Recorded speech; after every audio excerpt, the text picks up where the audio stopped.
بسم اللہ الرحمن الرحیم، سلام علیکم۔ آج کی اس نشست میں ہم جو فقہی مسائل ہیں وہ اعتکاف کا جو موضوع ہے اس کے حوالے سے ہوں گے۔ چونکہ یہ آخری عشرہ شروع ہوا ہی چاہتا ہے، آخری عشرے میں اعتکاف ایک اہم معمول ہے امت مسلمہ میں، تو اس حوالے سے آج چند مسائل ہم جانیں گے۔ سب سے پہلی بات، کیا اعتکاف کوئی عبادت بھی ہے یا کہ نہیں ہے؟ اس کا کوئی ثبوت ہے قرآن میں یا احادیث میں؟ تو یاد رکھیے کہ جی ہاں، اعتکاف قرآن سے بھی ثابت ہے اور سنہ سے بھی ثابت ہے۔ چنانچہ سورۃ البقرہ کی ایک آیہ ہے، فرمان باری تعالی ہے وَعَاهِدْنَا إِلَىٰ إِبْرَاهِيمَ وَإِسْمَاعِيلَ أَن طَهِّرَ بَيْتِيَ لِلطَّائِفِينَ وَالْعَاكِفِينَ وَالرُّكَّعِ السُّجُودِ۔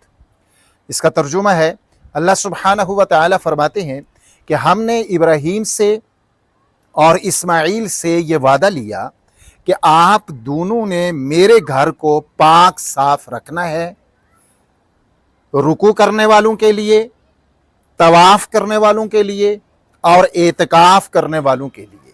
اب اس آیت سے پتہ چلا کہ اعتکاف ایک ایسی عبادت ہے جو پچھلی امتوں میں بھی رائج تھی، جو پہلے والے جو انبیاء ہیں ان سے یہ عبادت چلی آ رہی ہے۔ احادیث سے اس کا ثبوت بہت ساری احادیث ہیں۔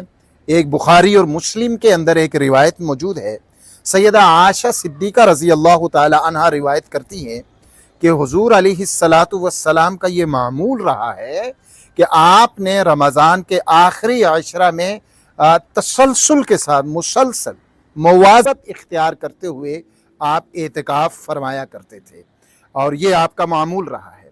تو آپ کے اسی تسلسل کی وجہ سے، اسی مواظبت اور اسی دوام کی وجہ سے اس اعتکاف کو سنت مؤکدہ کہا گیا ہے، سنت مؤکدہ کفایہ۔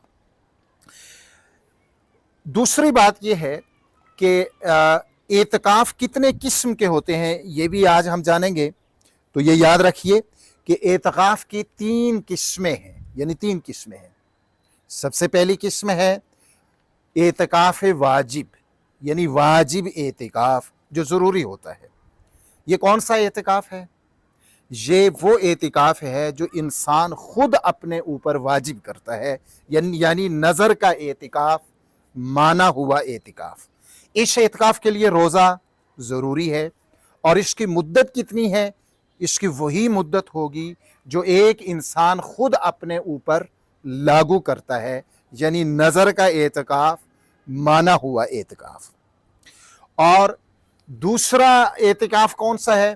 دوسرا اعتکاف مسنون اعتکاف ہے، سنت اعتکاف ہے، اور یہ اعتکاف یہی رمضان کے آخری عشرے کے اندر جو کیا جاتا ہے، اس کو مسنون اعتکاف کہا جاتا ہے۔ اس کا حکم کیا ہے؟ یہ سنت مؤکدہ کفایہ ہے، یعنی سنت بھی ہے، ضروری سنت ہے، اور اگر محلے میں سے کوئی ایک شخص بھی اعتکاف مسجد میں بیٹھ جاتا ہے تو وہ سب کی طرف سے کفایت کر جاتا ہے۔ اس کی جو مدت ہے وہ رمضان کا آخری عشرہ ہے، آخری جو ہے وہ 10 دن ہوتے ہیں۔ تیسرا جو اعتکاف ہے یہ مستحب اعتکاف ہے، نفل اعتکاف ہے، نفل بھی کہتے ہیں اور مستحب بھی کہتے ہیں۔ یہ کون سا ہے؟ یہ جب بھی